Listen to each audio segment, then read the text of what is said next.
I'm Lisa Flood. And I'm Jason Angelette, and welcome to Faith and Marriage Today. We are joined in the studio today by Bob Katz. Bob, it is such a pleasure for us to have you join us. I was telling you before we started filming that you and I were both worshiping at the same church before my family came back to the Catholic Church. And I knew you were like a media guy, CPA/media guy.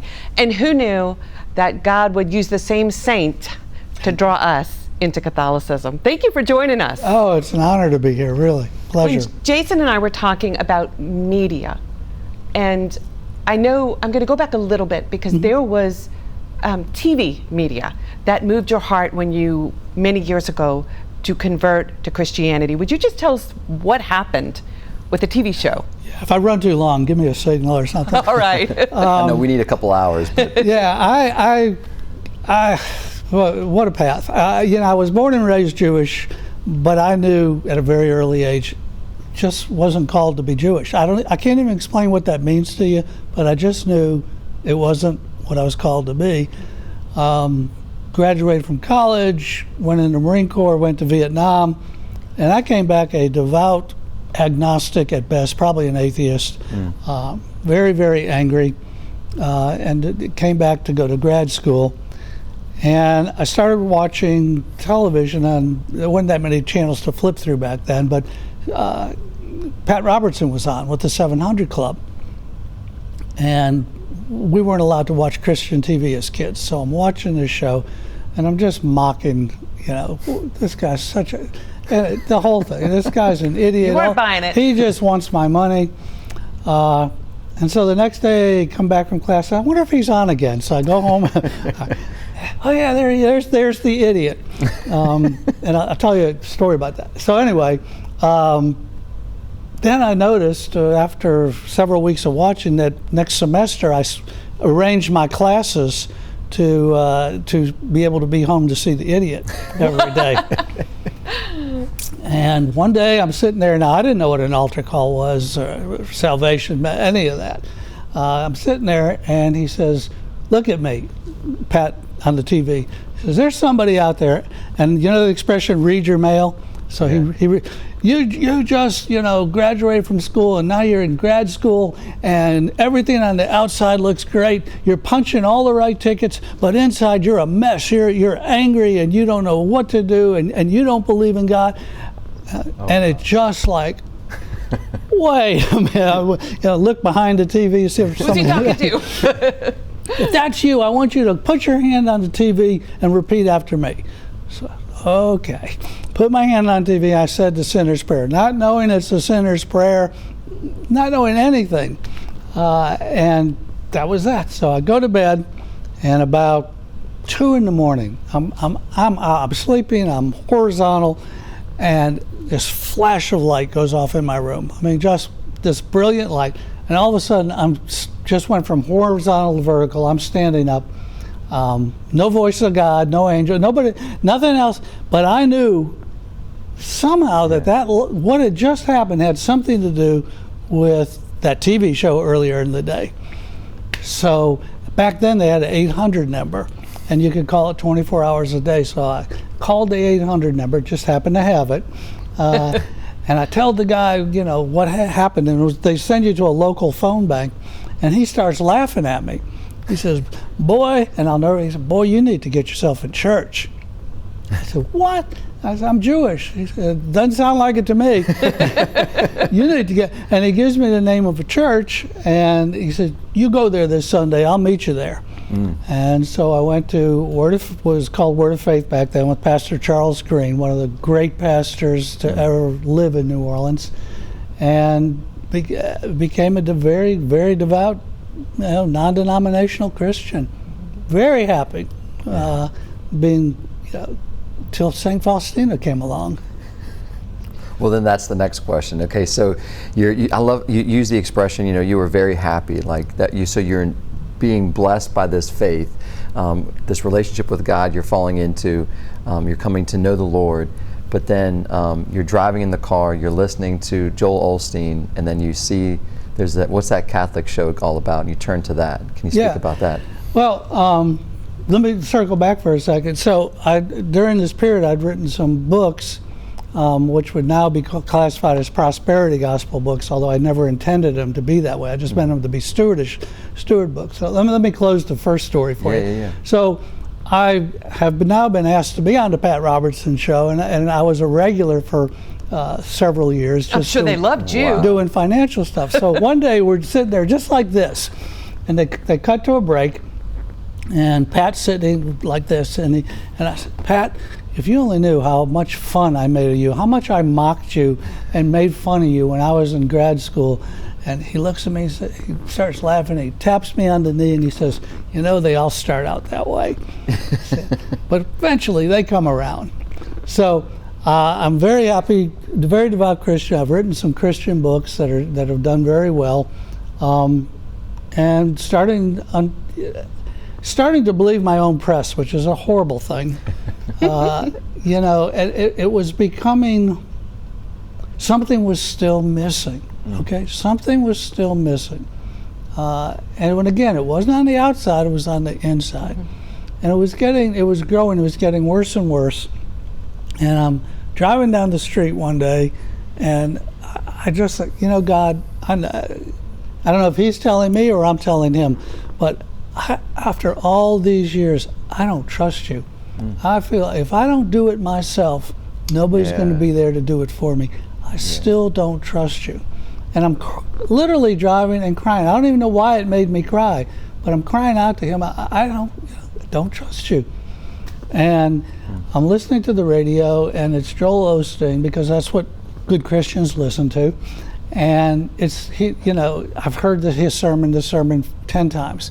So I'm looking around, and I see on Sirius you got 2 Catholic channels. You know, so one of them is Sirius XM, and I said, well, I wonder what Catholics listen to. And I figured I'd punch it and there'd be a mass on or something. So I punched the Catholic channel, and the Franciscans have this Saint of the Day. And so it's about Saint Faustina. And it's 60 seconds, and they talk about, you know, she had visions of Christ when she was at a dance when she's 17, and she had visions of Christ almost every day, and she saw Mary, and she had the stigmata, and she predicted world. And I'm, what? Yeah, this was foreign territory, gigantic foreign territory. What? This lady did what? This is crazy. And I flip back to get away from this Catholic channel. But again, just like when I was watching the 700 Club 40 years earlier, I couldn't get it out of my mind. So I got the diary. I didn't even know there was. I Googled her name, and because everything's easier nowadays, and there's this diary of St. Faustina. It's like this big. Yeah. And I start reading it. I remember one day my wife came in, she said, what are you reading? And I said, it's the diary of St. Faustina. You're just not going to believe this lady's life. And she's looking at me, because we're still going to Church of the King. And I said, don't worry, I'm not going to become Catholic. Famous last words. I'm not going to be. By the time I was at the end of the book, I couldn't wait for RCIA. I had to find a priest who would give me like an advanced course and let me, you know, finish the sacraments so I could accept the Eucharist on Sundays. Wow. And I found a priest who was retiring. God found for me a priest who was retiring. He took me under his wing, and here I sit. I am the least likely person you've ever known to be a Catholic, and I love it. I am finally home. Bob, you know, I said we have the same saint kind of moving us, because it was the message of divine mercy that brought me back and my family, 3 generations back to the Eucharist, St. Faustina. So yeah, she's got a beautiful story, she's got a dramatic story, but you had to take a pretty big leap of faith to say, let me delve into this. What was that like for you, and what did your wife think at the time? Again, most of the time, things that happen, I stumble into. I truly do. I heard the 60 seconds from the Franciscans, couldn't get it out of my mind. Started reading her diary, couldn't stop. I knew halfway through the diary I was headed to become a Catholic, and my wife was you know, she didn't understand, but she was good with it. Still is. The irony is she was born and raised Catholic, and now really doesn't practice that. The real irony is she says her rosary every day, but she does. Crazy life. And I've forgotten your question. What was it? I never doubted I was headed to becoming a Catholic, and I can't to this day explain to you why, except for I keep using the word beautiful, but it doesn't even begin to explain the Catholic religion. That unbroken 2,000-year chain of the very best of humanity because of Christ constantly pouring into them, and the saints, and Mary. You can't stop digging. I literally every day I'm reading some book about some saint, and I'm just as amazed now as I was 4 years ago. More so. We've talked. I'm trying to switch from film production to doing a series on the saints, and I'm in the midst of trying I'm in pre-development on that. But I've never experienced the beautiful part of Catholicism, not the part that man's messed up. And, we know that's there. Yeah, and I hear about it every time I try. The purity of it, the holiness of it. Response to God's will, That I didn't think you could find on earth. Yeah. And when I read the lives of these people who've come close to living or have spent their life living with that purity and with that relationship with God or Mary, it's just, wow. And it every day is like, wow. Yeah, it just makes you strive. It's not ignoring there are problems. Like, I mean, it goes back to, I talk to people about, like, well, Jesus picked 12 disciples and one of them betrayed him. Like what the scandal that was, that Judas Iscariot was the one who was walking with the Lord, performing miracles alongside, and then all of a sudden would go to people's houses, and then he's the one that turned them in. Like the scandal that must have made. Like when that first was talked about in the early Christian church, like who did what? Judas? I welcomed him in my house. I listened to him talk. Like that's a scandal. And the Lord talked about that the enemy will come and strike the shepherd, and the sheep will run. And he warned that there would be wolves in sheep's clothing. And so it's like it's not ignoring. It's not like we're just going to put our rose-colored glasses on and look at the good. It's like, no, we're in a storm, and there are wolves. There's thundering lightning, there's waves that come crashing in, but if we keep our eyes on the Lord and remain faithful to Him, we will be like those saints that we're able to walk on water. We'll walk that path that we're called to. So, because that's the thing, is that, like, I think sometimes people look at all the imperfections of people and they miss God's love and His grace and His promise that He will not abandon us whenever we leave us. You've got to be willing and able to separate the pure spirituality of a church or Catholicism from what humanity does to it. Yeah. And so often this one did that. It's not just Catholics, it's non-denominational. I've been through, certainly had their trials and tribulations. Don't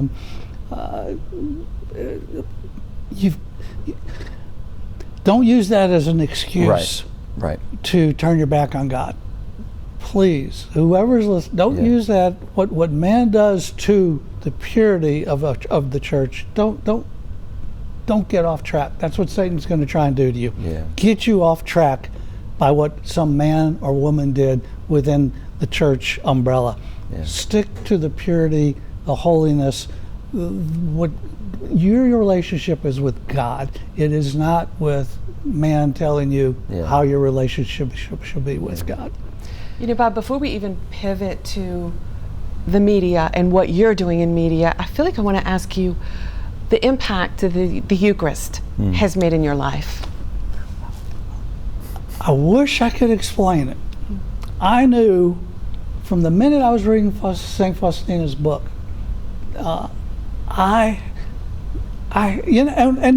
churches, we have the little cup of grape juice and you pull back and there's a little, and it was, do this in remembrance of me.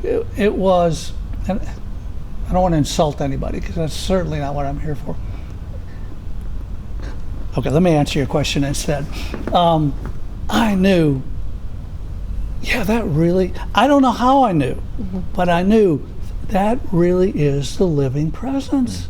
I have to have that. And it was so hard to, even though the priest was kind enough to make a condensed RCIA for me, it was so hard to wait. I couldn't wait. And I don't believe I've missed a week since I've become Catholic. Praise God. I can't wait on Sundays to go up there and receive the Eucharist. It is the living presence. You either get it or you don't get it, I guess. But when you get it, you really get it. Well, it's a gift of faith, right? I mean, when we encounter the Eucharist, when we receive the Eucharist, it's a theological. We can get theology out here and explain some things, right? But it's a relationship. It's a presence. It's a God coming to be abiding with us. It's hard to like put into words something that is so amazing like that. Yeah. And it's like, so I think it's amazing though that like the life of Saint Faustina, like I hear from both of y'all, it was not just like, oh wow, she's amazing. It's like she led y'all into this, deeper into the faith, and then to the Eucharist, which is the source in some of the Christian life. And the Lord was very clear. Do this. He said, do this in remembrance to me. He said, but unless you eat the flesh of the Son of Man and drink His blood, you have no life in you. Like this is a very important part of our church teaching. And I remember in my, like I was checking the box going to church on Sundays growing up as a kid. And I remember when I met my wife and she just knocked me off my horse, and I was like really just wanting to go deeper in my own faith. And then Elise's mom, Denny, gave me these cassette tapes on dating myself, on Scott Hahn's The Lamb's Supper. Mm-hmm. And I remember listening to those tapes on the Eucharist, and just being like, oh my goodness, like I've never heard this before in my life. And it was breaking down and helping to make sense and understanding in a way, and it was drawing me deeper in. And I'm like, so that was a key moment where I was like, I want to receive this gift. And I think that's the thing, is that like, you talk about where the Lord has led you and how like He's given you, it's a gift that He's the leader in our life. He's the protagonist. He's the one that is wanting to bring us home and bring us to Him. And it's like when we can kind of surrender to that and let go and trust, that's like the whole St. Faustina, Jesus, I trust in you, because it's like we struggle. I think that goes back to the fall. Like do we trust that we have a good Father in heaven?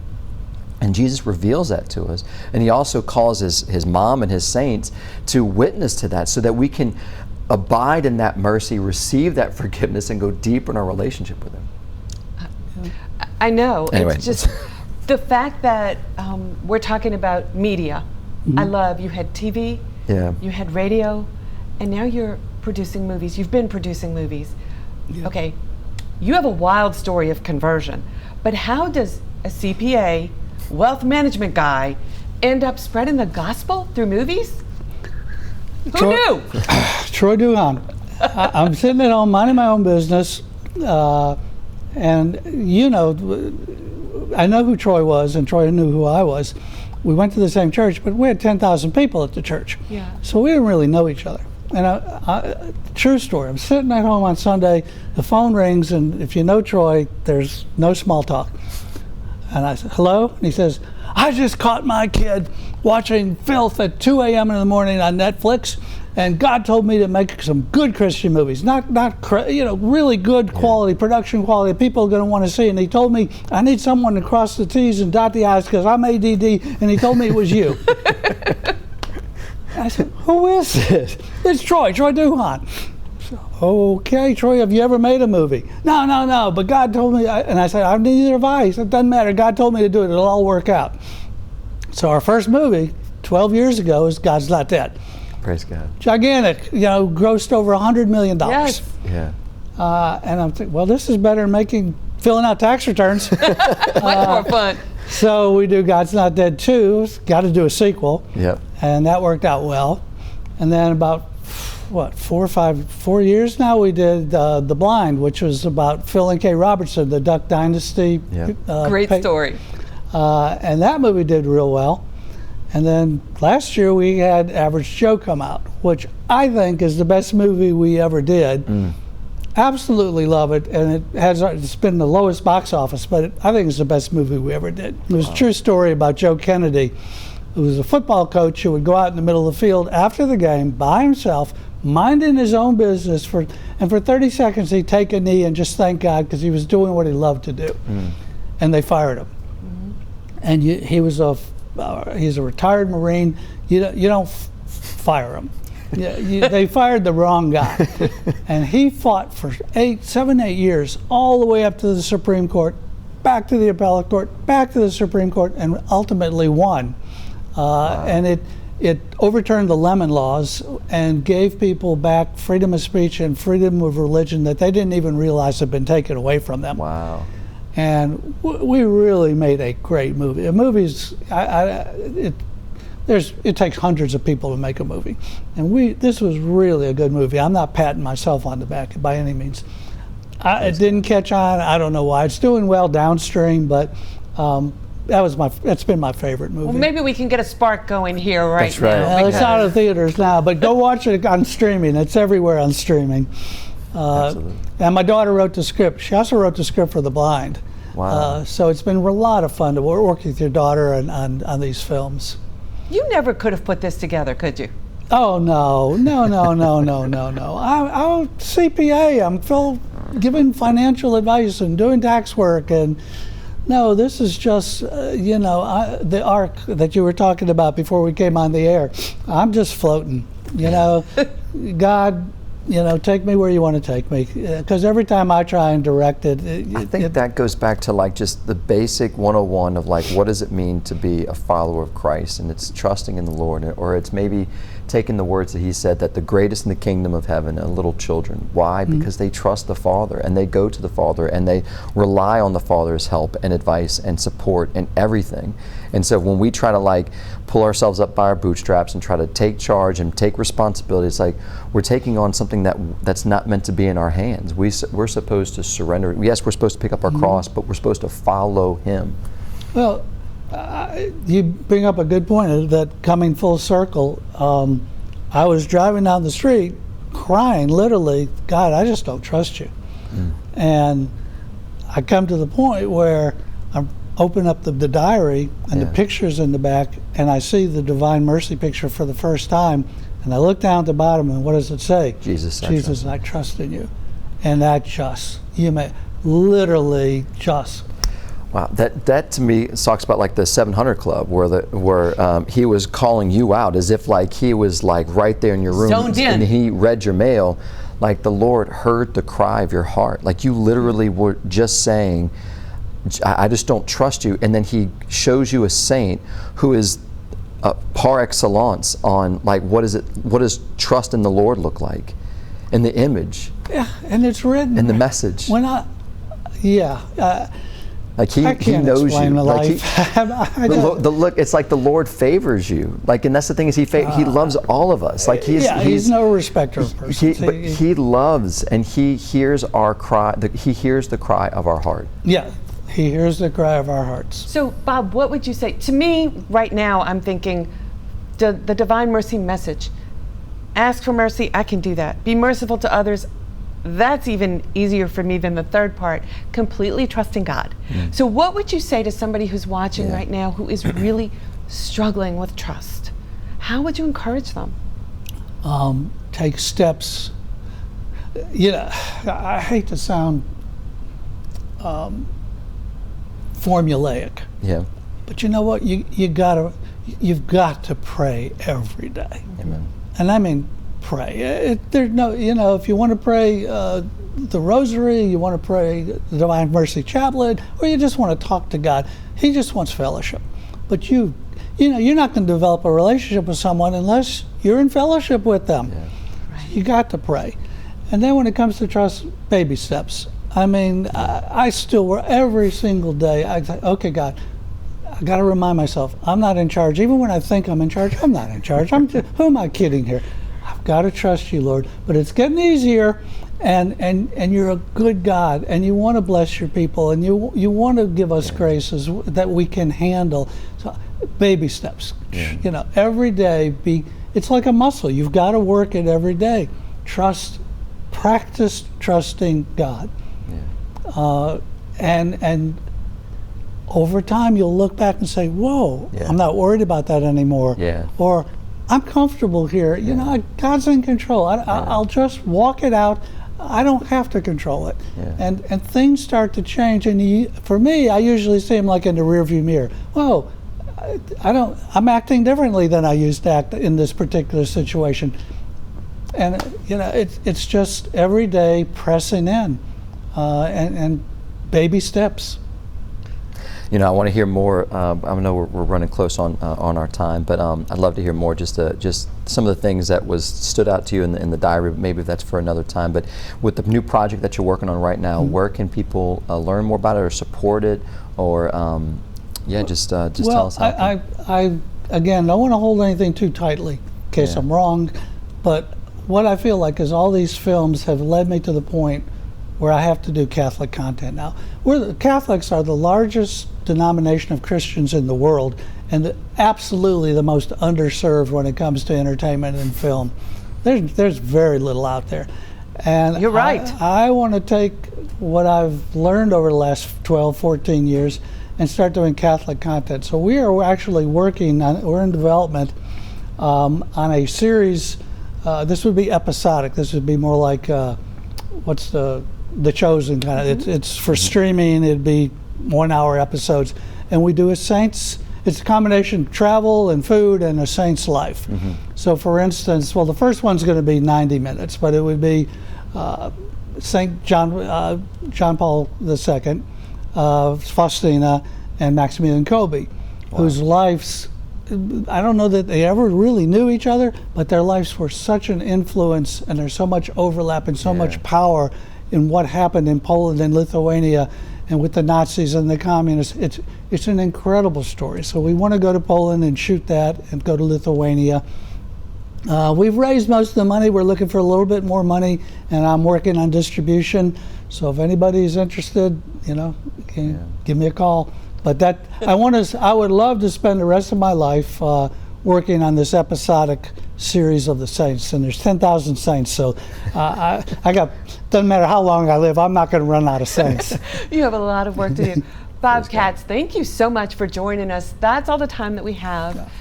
If you would like to learn more about Bob's work, go to gndmediagroup.com. And that's our show for today. If you'd like to catch previous episodes, you can go to our YouTube channel. And while you're there, please subscribe, and you can hit the bell to get notifications when a new episode is released. If you also have a question for us, we'd love to hear from you. Thanks so much. Thanks so much for watching. Until next time, God bless you.